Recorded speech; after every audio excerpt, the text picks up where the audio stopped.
Olá, crianças! Sejam bem-vindos a mais uma videoaula de ciências. Na unidade 3 do nosso livro didático, nós investigamos os sons, lembram? Nós aprendemos como ele acontece, que é através de vibrações que se espalham pelo ar, através da água, da madeira, do vidro, tudo isso em forma de ondas. Nós conhecemos também as três características do som, que é a intensidade, o tom e o timbre. O que seria essa intensidade? A intensidade indica se o som é fraco ou forte. Se ele é fraco, ele tem uma baixa intensidade. E se ele é forte, ele tem uma alta intensidade. Ok? O tom indica se o som é grave ou agudo. O grave, nós temos como exemplo a voz grossa masculina, lembram? Mas apesar dela ser grossa, ela tem vibrações lentas. E a aguda, apesar de ser fininha, ela tem vibrações rápidas. Então, intensidade é se o som é forte ou fraco. O tom, se é grave ou agudo. E a terceira característica é o timbre, que é a identidade da voz. A prof tem uma identidade da voz dela. Vocês têm uma identidade da sua voz. O violão tem a sua identidade do seu som. O piano também. Se eu falo assim, eu gosto tanto do timbre da voz da minha mãe, quer dizer que eu gosto do som da voz da minha mãe. Então, o timbre indica a identidade do som. Tá legal? E como nós investigamos o som, que tal a gente investigar o que nós aprendemos? O que vocês acham? Então, vamos abrir o nosso livro de atividades na página 53.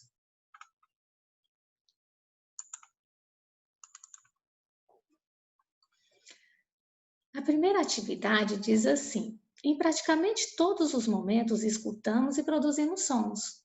Observe a cena representada na imagem ao lado e depois faça o que se pede. Aqui vocês vão marcar um X nas opções que você acha que existe em uma festa de aniversário. Você acha que em uma festa de aniversário tem pessoas cantando? Se sim, você marca um X. Você acha que em uma festa de aniversário tem pessoas batendo palmas? Tem crianças gritando? Tem sons de trânsito? Tem porta batendo? Tem pessoas conversando? Você vai marcar um X nas opções que vocês acham que acontece em uma festa de aniversário. A B. Depois dos parabéns, Marcelo e seus amigos foram brincar. Um cão também queria brincar e começou a latir. Circule a imagem que melhor representa como o som do latido que se espalha pelo ar. Em seguida, assinale a alternativa que justifica correta a sua escolha. Primeiro, eu vou circular. Como que o som se propaga? Será que é em linhas retas ou em linhas curvas? Aí você vai circular. O som se espalha pelo ambiente em linha reta? Será que sim? Vai marcar um X. O som é uma onda que se move para frente e para trás, espalhando-se pelo ar? Se sim, você vai marcar um X. Na número 2, diz assim: observe a imagem e perceba que algumas crianças estão mergulhando e outras estão na superfície da água. Em seguida, assinale a afirmativa correta sobre a propagação do som no ar e na água. A. As crianças que estão mergulhando não escutam as vibrações do som? Será que sim? Será que elas não escutam? As crianças que estão mergulhando escutam as vibrações do som perfeitamente, como se estivesse fora da água? C. As crianças que estão mergulhando escutam as vibrações do som, mas de forma distorcida? Você, quando está mergulhando, você está lá embaixo da água, você escuta perfeitamente o som? Ou você não escuta nada? Ou você escuta o som de forma distorcida? Lembrando que aqui vocês vão marcar uma afirmativa correta, uma dessas aqui. olha só, assinale a afirmativa correta. Está no singular, então indica que é só uma afirmativa. Se tivesse as afirmativas, seria mais de uma. Lembra dessa dica?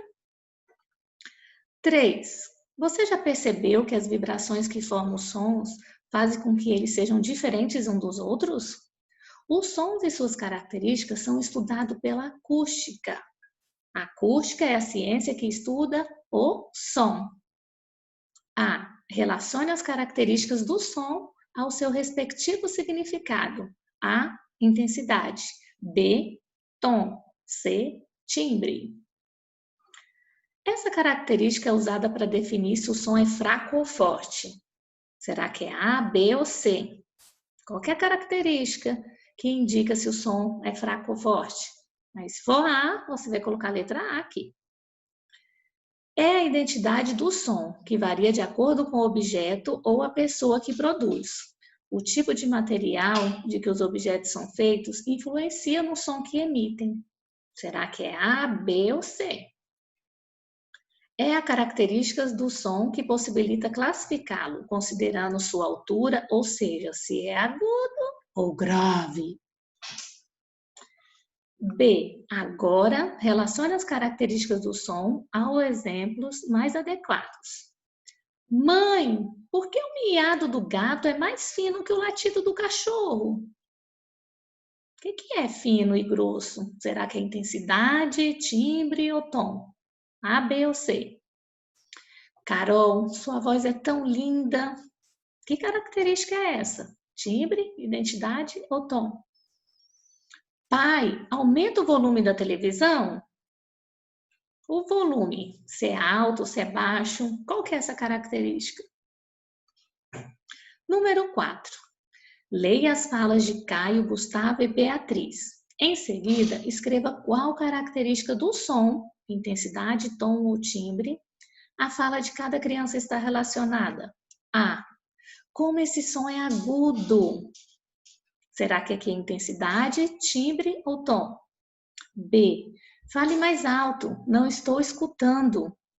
Qual que é a característica dessa fala aqui, dessa frase?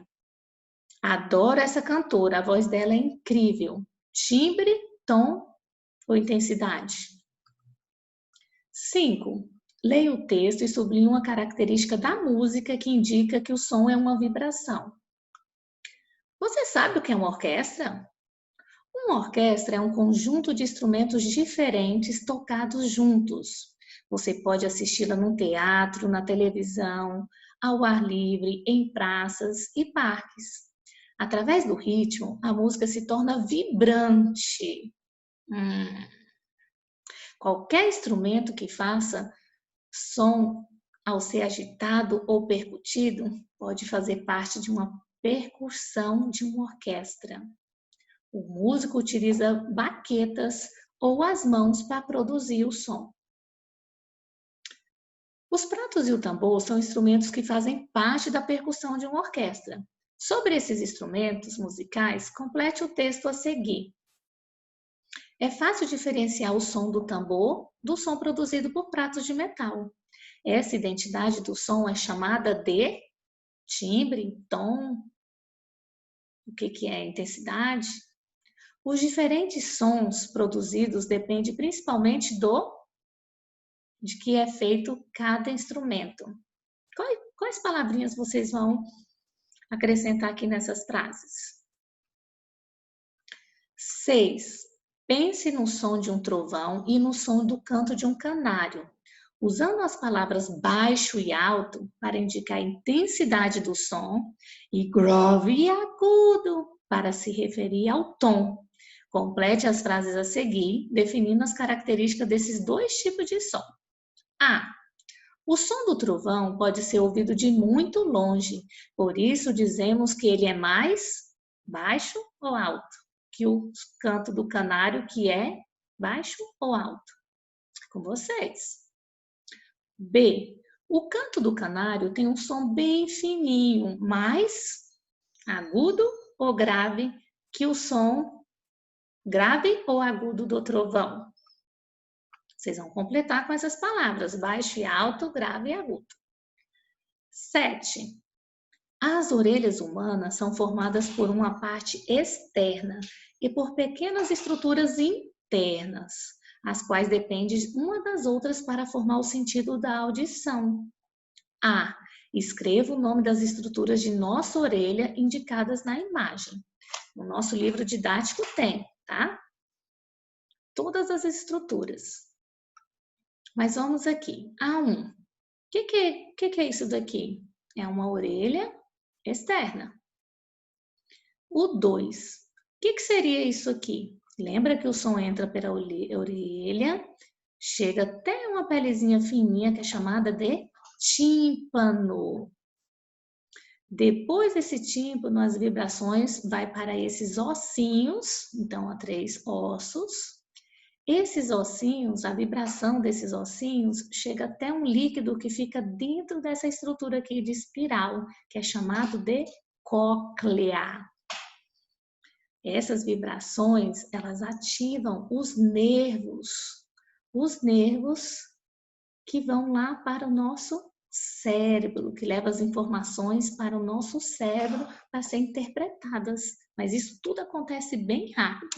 Então, aqui no 5 são os nervos. Aqui vocês vão numerar as frases de 1 a 5, formando a sequência correta do que acontece no organismo para que uma pessoa escute o som. Aqui você vai completar 1, 2, 3, 4, 5, mas estão todas embaralhadas. Vocês vão ter que saber o caminho correto que acontece aqui, tá? Para que a pessoa escute um som. Primeiro, as ondas sonoras são captadas pela orelha externa e entram na orelha interna. Então, aqui eu já sei que é o número 1. Mas será onde que está o número 2? Que as vibrações chegam no tímpano. Aí vocês vão procurar e colocar 2, ok? Número 8. Existem muitos problemas de saúde que podem fazer com que uma pessoa perca a audição. Além disso, algumas pessoas já podem nascer com deficiência auditiva, porém isso não impede que elas se comuniquem. Assinale as formas com que as pessoas surdas ou com alguma deficiência auditiva podem perceber os sons do ambiente ou se comunicar. Os aparelhos auditivos ajudam as pessoas com deficiência a se comunicar? Se sim, marque um X. Bengala e cão-guia ajuda a pessoa a se comunicar? Língua brasileira de sinais ajuda as pessoas a se comunicar? Vibração do som pelo tato. Será que as vibrações conseguem fazer as pessoas se comunicar? Vocês vão marcar um X. 9. Desembaralhe as letras para completar as frases e descubra hábitos saudáveis para cuidar da audição. Lá no nosso livro didático tem uma lista de cuidados que nós devemos ter com nossa audição. Será que palavra é essa daqui? Evite escutar essa palavra desembaralhada, principalmente quando estiver usando fones de ouvido. Será que palavra é essa? Em ambientes de trabalho muito barulhentos, é importante utilizar, não é fone de ouvido não, porque que protege, é o quê? Auricular. Protetor auricular. O prof já deu a dica, viu? E por hoje é isso, crianças. Vocês vão tentar resolver essas atividades. Tenho certeza que vocês vão conseguir. Mas se não conseguirem, não tem problema. Em nosso retorno, nós vamos corrigir todas essas atividades, ok? Então, bons estudos para vocês. Um beijo grande e até a próxima aula. Fiquem com Deus.